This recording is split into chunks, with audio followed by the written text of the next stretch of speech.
Hi, I'm Mark with the First 20. I'm here with Firefighter Connors, and we're going over the dynamic warm-up. Real briefly, a dynamic warm-up is real important because it increases the temperature of the muscles, it stimulates the nervous system, and essentially it gets you ready to perform work or exercise and decreases risk of injury. The first exercise that we're going to go through is the hip hinge. The hip hinge, again, like we talked about in our introduction, is going to be hands on the thighs, nice tall position, brace or stabilize the spine, and we're just going to have the individual lean forward and come back. So butt back, butt forward, butt back, butt forward. Nice tall position here as he does this. Again, you might not feel much of a stretch in the glutes and hamstrings, but we're trying to ingrain a fundamental movement pattern that you're going to be using in exercises in the program. So you'll do about 10 repetitions of those. Very good. To ingrain that movement pattern, and the next exercise we're going to is a high knee march. So here he's going to brace the midline, stay nice and tall, and he's basically going to have go his elbow at a 90-degree angle and bring his opposite leg up, and he's going to march in this position. So stay nice and tall with the spine. Very good. Excellent. 10 repetitions of that. Right after that, we're going to go into toe touches, another great exercise to warm up the hamstring muscles. So hands are going to be forward in a Frankenstein position, stabilize the spine, brace, and simply move the foot up as high as possible while maintaining an upright torso. If you find yourself bending forward or back, don't kick quite as high. 10 repetitions each leg. The next exercise we're going to is a lunge. And we'll do this in place, though you could do this walking forward and so forth. Okay? So with the lunge, we're simply going to take an exaggerated step forward, bring the knee down just short of the ground. You don't want to touch the ground with it, and you keep your torso nice and tall. You'll feel a stretch on that back hip, and you'll push backwards. Good, and push back. Change legs. Again, we're bracing while we're doing this, feeling a stretch in that back, front of the back hip, and forward. One more. Good. The next progression off of this is to raise the opposite arm. So let's go ahead and go down.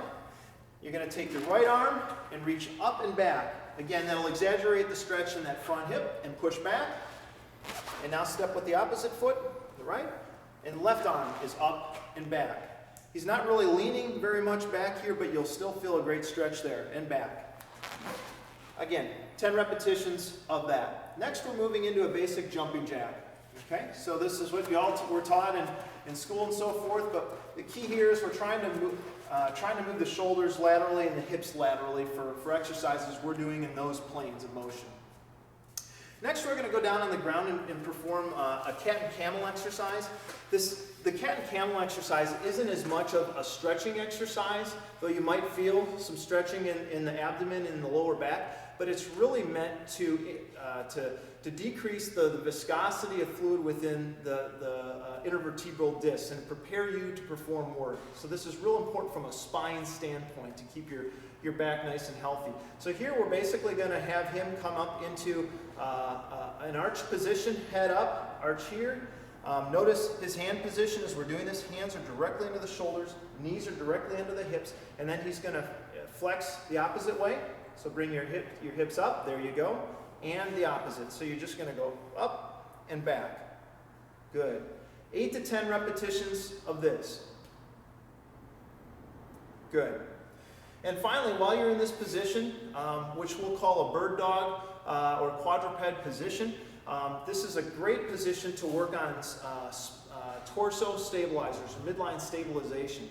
So first thing we're going to do is to do some shoulder warm-up exercises. I'm going to have you just simply flex the shoulder upward and back. Now switch to the opposite one. Now it's important that you're bracing while you're performing this. So notice how Firefighter Connors has a nice tabletop, a nice flat back here. We don't want to see arching or drooping while we're doing this. And he's maintaining that position because he's bracing the midline. Good, and now let's keep your hands down, and I want you to extend this foot back up into a straight line just to hip level. Good, and back. And now the opposite. Good. So just come up to hip level. I don't want you to hike your hips at all. Okay? If you find that you're hiking your hips, don't come up quite that far. Good. Continue to brace while you do this, and one more each. Good. Excellent. And then finally, we're going to do arm circles. So you're going to take your left arm out to the side and just do small arm circles, and you can get bigger and bigger. Good. And now the right hand out to the side. Good. And finally, we'll go into a push-up exercise. Again, a plank position.